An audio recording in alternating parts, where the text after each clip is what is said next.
आप देख रहे हैं सिटी न्यूज झारखंड। नमस्कार, सिटी न्यूज झारखंड में आप तमाम दर्शकों का स्वागत है। मैं हूं विकास सिन्हा और आप देख रहे हैं सिटी न्यूज झारखंड। आज का खास मुद्दा है नगर निगम चुनाव। जी हां, आपको पता है कि नगर निगम चुनाव की तैयारी जोरों शोरों से चल रही है। तमाम प्रत्याशियों ने अपनी अपनी दावा ठोक दी है। इस चुनावी दावे में या कह सकते इस नगर निगम के मेयर की दावेदारों में एक नया नाम आया है, नम्रता त्रिपाठी। हालांकि ये नाम हम लोगों के बीच में नया है, लेकिन इनके पिताश्री केन त्रिपाठी जो पूर्व मंत्री भी रहे हैं और डाल्टनगंज विधानसभा के विधायक भी रहे हैं, और उनकी ये सुपुत्री हैं, मैदान में हैं, पढ़े लिखे और कह सकते LLB करके अब चुनावी मैदान में एक चुनावी जंग के समंदर में कूद चुकी हैं।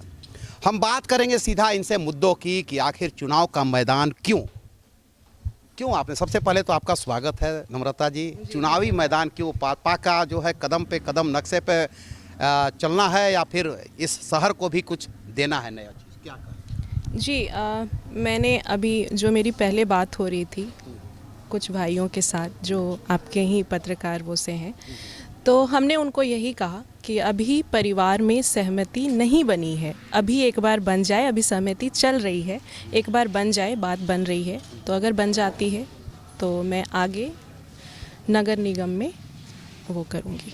पहला तो LLB मतलब एक कह सकते अधिवक्ता, बोलने में काफ़ी अधिवक्ताओं का भी बोलने में जो है सभी पहलुओं पर नज़र रखते हैं, तो आप अधिवक्ता और राजनीतिक में कितना अंतर देखती हैं, थोड़ा सा बताइए। देखिए, दोनों एक दूसरे पे डिपेंडेंट हैं।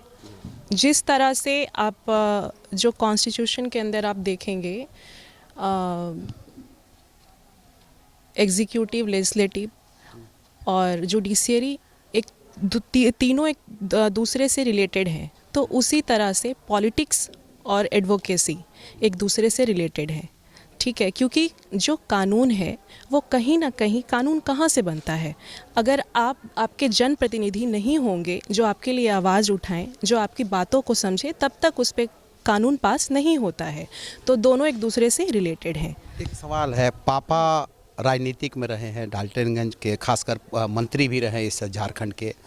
पापा का कितना मार्गदर्शन रहा, मतलब कहने का मतलब पापा के जो कार्य प्रणाली है उनको कभी नज़दीक से देखने का अवसर मिला?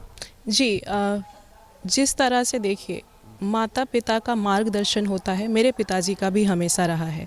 मैं बचपन से पढ़ाई में जिस तरह भी थी, उन्होंने हमेशा अपना मार्गदर्शन दिया है, बचपन से लेकर के अभी तक। मैंने लॉ में PhD करा है, मेरी जस्ट अभी इस पिछले साल मेरी PhD कंप्लीट हुई है। तो अभी तक उनका बहुत बढ़िया मार्गदर्शन रहा है एक पिता के तौर पे। और रहा पॉलिटिकल लाइफ का, तो हाँ, घर में तो रोज़ ही इस पे चर्चा होती है, तो रोज़ इस पे बात होती है। आप पढ़ाई, चूँकि आपकी बचपन की पढ़ाई यहीं से हुई, आप यहाँ की बहुत से आबो हवा से वाकिफ़ है। नगर निगम मतलब जब बना, नगर पालिका से नगर निगम बना, क्या लगा, क्या बदलाव होनी चाहिए जो अभी आपको लगता है कि यहाँ वो तस्वीर नहीं बन पाई अभी तक? जी 5 साल ग्रेटर नोएडा दिल्ली में रहने के बाद मुझे ये समझ में आया कि अभी बहुत सारा लैक्यूनाज है जो अभी तक यहाँ पे जो है यहाँ के जो जनप्रतिनिधि थे उसको कर सकते थे, लेकिन अभी तक हो नहीं पाया है। मैं अगर ऐसा मौका मिलता है तो मैं कोशिश करूँगी कि इस पे सारी जो भी लैक्यूनाज हैं, जो भी प्रॉब्लम्स हैं, उन पे काम कर सकूँ, जितनी भी परेशानियाँ हैं। एक सवाल आपसे और भी है, आप बोल रही हैं कि जो चीज़ हम देखे नहीं हो पाया, तो एक लगातार यहाँ के जो प्रतिनिधि, जनप्रतिनिधि रहे हैं, वो विकास की बातें कह रहे हैं, शहर के चौक चौराहों की सुंदरता की बात करें या कोई भी विकास की बड़ी बड़ी बातें कह रहे हैं कि जो विकास होनी चाहिए, दूसरों को देखना है तो नगर निगम डाल्टन मेदिनी नगर आकर विकास देखो। क्या विकास है वो? जी ज़रूर, मैं इस पे नहीं कहूँगी कि नहीं हुआ है, पहले से तो ऑफ कोर्स हुआ ही है, लेकिन हाँ, जितना हो जाना चाहिए था उतना नहीं हुआ है। मतलब डाल्टनगंज को मैं वहाँ देखती हूँ, मैं अभी एक एग्जांपल भी दे रही थी कि सफाई पे, क्लीनलीनेस पे, मैं जैसे कि आप सबने न्यूज़पेपर में देखा होगा कि इंदौर जो है वो सबसे साफ़ स्वच्छ शहर माना जाता है, तो मैं डाल्टनगंज को भी वैसा ही देखना चाहती हूँ। ठीक है, एकदम वैसा ही हो।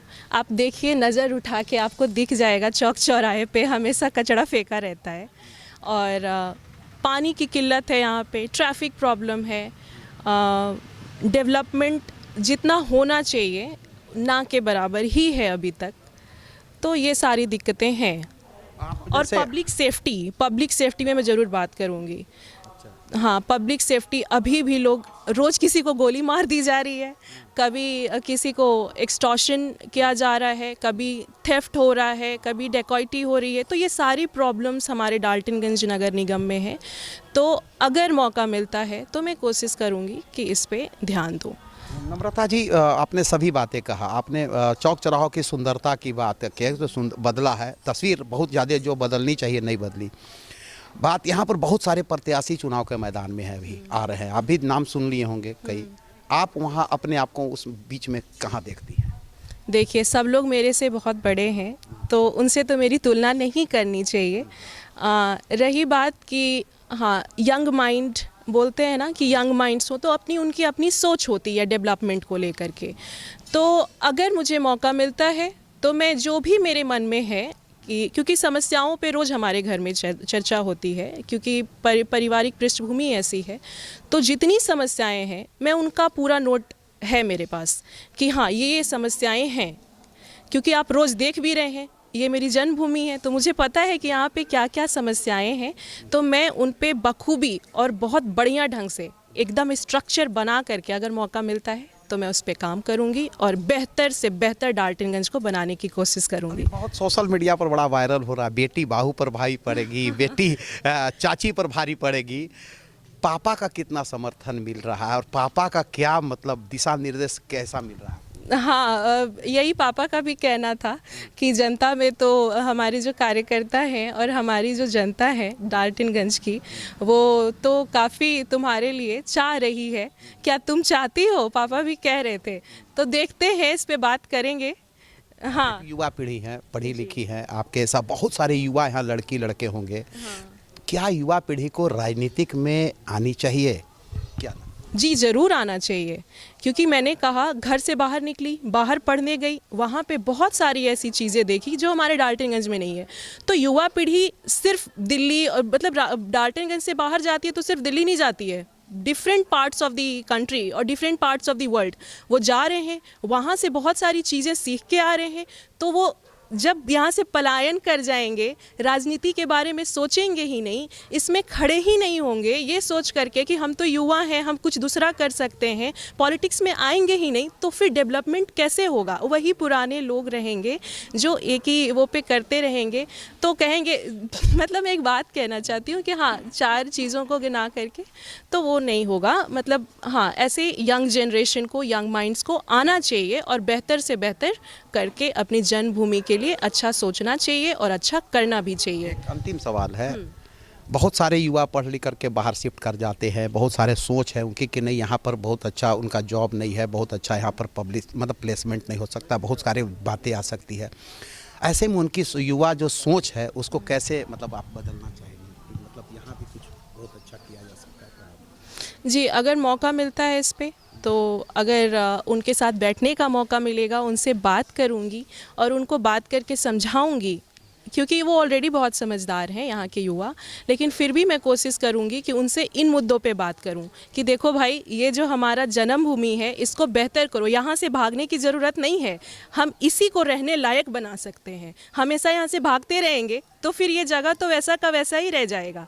तो यही है। एक सवाल अंतिम है, आप अपने चाचियों को, जो चुनाव के मैदान में चाची हैं, आपके भाभी हैं, आपकी जो अपने युवा पीढ़ी जनता है, आपके जो सभी जो कह सकते हैं कि आप तो इस घर की बेटी हैं, मतलब यहाँ की, तो ऐसे में क्या संदेश देना चाहेंगे शहरवासियों को, नगर के जो आपके जो मतदाता है, वोटर है? यही कहूँगी कि वो भी मुझे अपना आशीर्वाद दे और अपना वोट दें और मेरे लिए अच्छी दुआ करें, कामना करें और मेरे साथ हाथ में हाथ मिलाकर चलें और बेहतर भविष्य के लिए, बेहतर डाल्टनगंज के लिए मेरे साथ चलें। अंतिम एक सवाल खाली बता दीजिए कि आप नगर निगम की जनता से एक क्या विनती करती है? एक अंतिम विनती क्या करती है? अगर मुझे मौका मिलता है यहाँ उम्मीदवार के तौर पे नगर निगम में आने का, कंटेस्ट करने का, चुनाव लड़ने का, तो मेरे पास विज़न है और मैं पैशनेट हूँ कि मैं इसके लिए, अपने डाल्टनगंज के लिए काम करूँ, तो वो मुझे वोट करें और अपना आशीर्वाद दें। नमरता जी ने साफ तौर पर कहा कि जितने भी युवा पढ़े लिखे हैं वो अपनी जन्मभूमि को बेहतर बनाने का प्रयास करें। ठीक है, बॉम्बे, दिल्ली, आप कहीं भी रहे विदेश के कोने कोने में, लेकिन अपनी जन्मभूमि से दूर न रहें।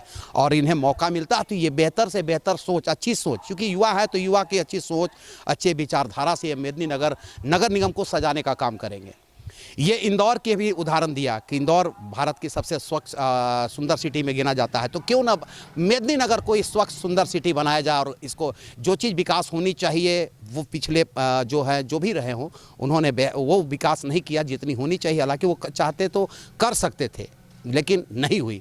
हाँ, इन्होंने कहा कि स्वच्छ और सुंदर बनाने के लिए कोई कसर नहीं छोड़ेंगे, बस आपका आशीर्वाद चाहिए। यानी आप अगर आशीर्वाद देते हैं, वोट स्वरूप इन्हें आशीर्वाद देते हैं, अगर ये मेयर बनती हैं तो एक स्वच्छ शहर और एक सुंदर सिटी का निर्माण मेदिनीनगर नगर निगम को जरूर करेंगे। हम फिर मिलेंगे दर्शकों किसी नए मुद्दों को लेकर, तब तक के लिए नमस्कार।